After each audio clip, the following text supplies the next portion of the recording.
Hi guys, welcome back to my channel. I have a special guest for today's Read Aloud. Can you say hi? Hi. What's your name? Annika. Your name is Annika. How old are you, Annika? 3.5. You're 3.5? That's so very exciting. So, are you excited to read the book with me today? Yes. Yes, have you read this book before? Yeah. I have not read this book, so I'm excited to read it. This book is called, do you remember what it's called? I don't know.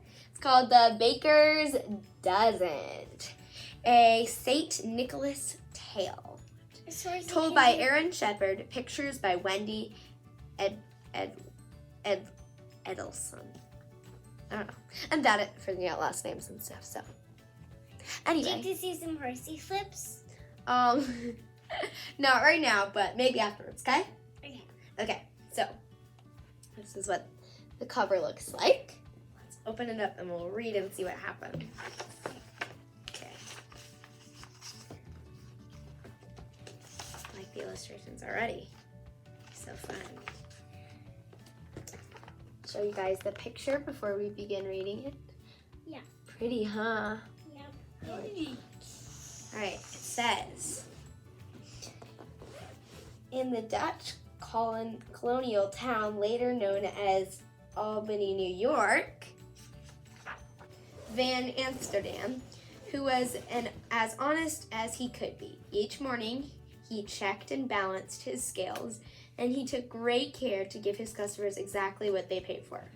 No more and no less. Well, here's the picture. Part of reading with 3.5-year-olds, right? Yeah, this is my best horsey. She's very good. Oh, that's good to hear. I'm glad. Yeah, but sometimes she bites me. Oh no, this does not sound very good. Hopefully she does but- not bite you. But I tell her to not bite. Oh, that's very good. We definitely. Yeah, she used to bite me when I was a kid. This is the picture. Okay. Okay, can you see it all right? Yeah. Van Amsterdam's shop was always busy because people trusted him and because he was a good baker as well. And never was shop busier than in the days before December 6th, when the Dutch celebrate St. Nicholas Day. At that time of year, people flocked to the bakery shop to buy from fine St. Nicholas cookies. Made of gingerbread, iced in red and white, they look just like St. Nicholas.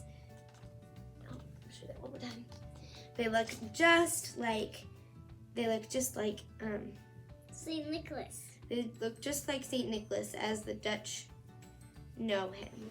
Tall and thin with a high red bishop cap and a long red bishop cloak. Show you this picture. Okay. One St. Nicholas Day morning, the baker was just ready for his business when the door of his shop flew open. In walked an old woman, wrapped in a long black shawl.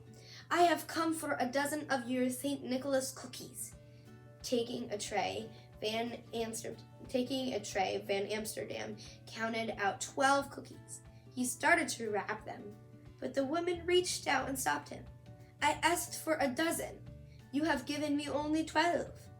"Madame," said the baker, "everyone knows that a dozen is 12. But I say a dozen is 13, said the woman. "Give me one more." Van Amsterdam was not a man to bear foolishness.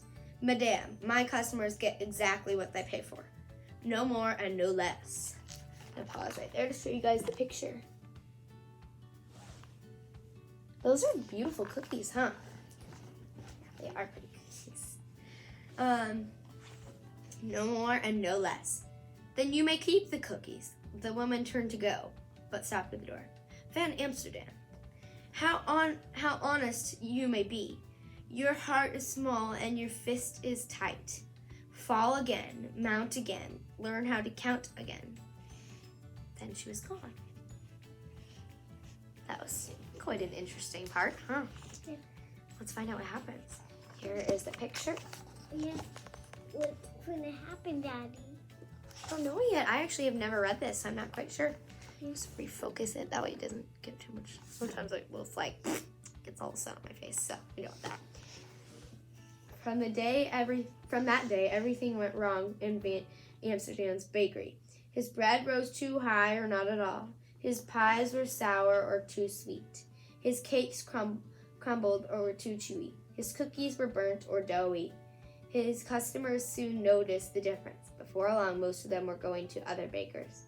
"That old woman has bewitched me," said the baker to himself. Is this how my honesty is rewarded? Hopefully not. A year passed. The baker grew poorer and poorer. Since he sold little, he baked little, and his shelves were nearly bare. His last few customers slipped away. Finally, on the day before St. Nicholas Day, not one customer came to Van Amsterdam's shop. At day's end, the baker sat alone, staring at his unsold St. Nicholas cookies. "I wish St. Nicholas could help me now," he said. Then he closed his shop and went sadly to bed. Here are the pictures. Why did he close his shop and went Sally to bed, Daddy? Because he couldn't find, the problem was this lady came and she bewitched. Guys, so we actually had to move because my iPad died. Yeah, anyway. But, as I was saying, he was probably sad because he had no more cookies. He had like so many cookies to sell, nobody came and bought them. And that's really hard, especially because he was like a super good baker. And now it's like nobody wants to buy his stuff, which is kind of depressing. So let's go ahead and continue where we left off. That night, the baker had a dream. He was a boy again, one in a crowd of happy children, and there in the midst of them was St. Nicholas himself. The bishop's white horse stood beside him. Its baskets filled with the bishop's white horse stood beside him, its baskets filled with gifts. Nicholas pulled out one gift after the other and handed them to the children. But Van Amsterdam noticed something strange. No matter how many presents Nicholas passed out, there were always more to give. In fact, the more he took of the basket, the more it seemed to hold. Okay.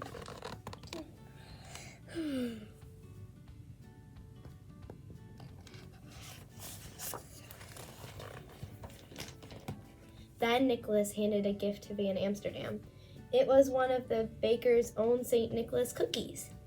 Van Amsterdam looked up to thank him, but it was no longer St. Nicholas standing there. Smiling down at him was the old woman with the black shawl.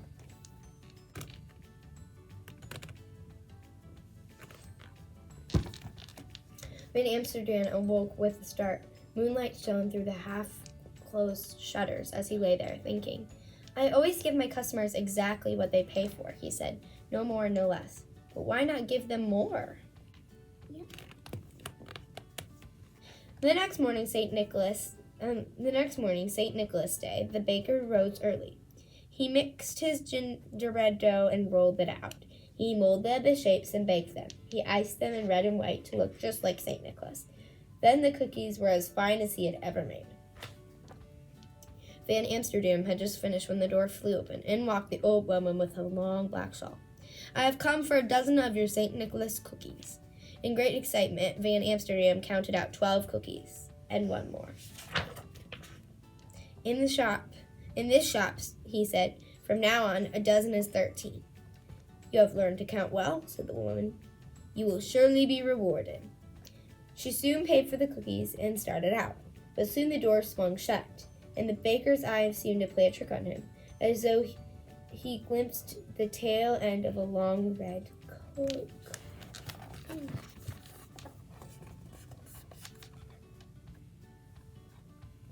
I guess I'm going to show you guys this new picture too.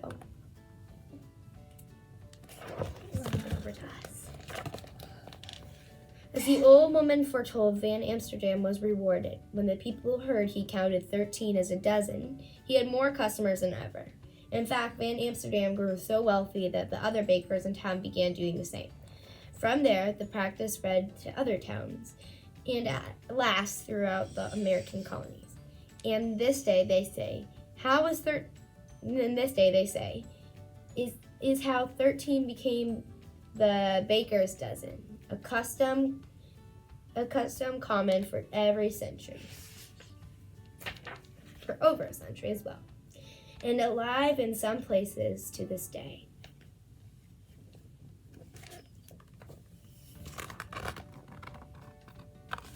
The end. What did you think of the book too? Good. Did you like it? Yeah, can I tell them a little video of me? Hi. This is Annika. And I have lots of toys and hi. I have lots of toys and we Do you have want to show them a cool trick you can do or something? But no, I'm telling them that story. Oh, okay, go ahead. So, hello, this is Annika, and I have 3 many toys.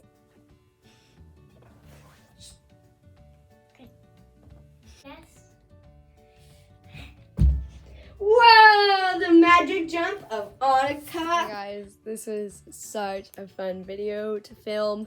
Honestly, like, I loved every piece of it, and just like editing this was just like the bomb. Like, literally, I had such fun. I cannot express to you. It was so fun.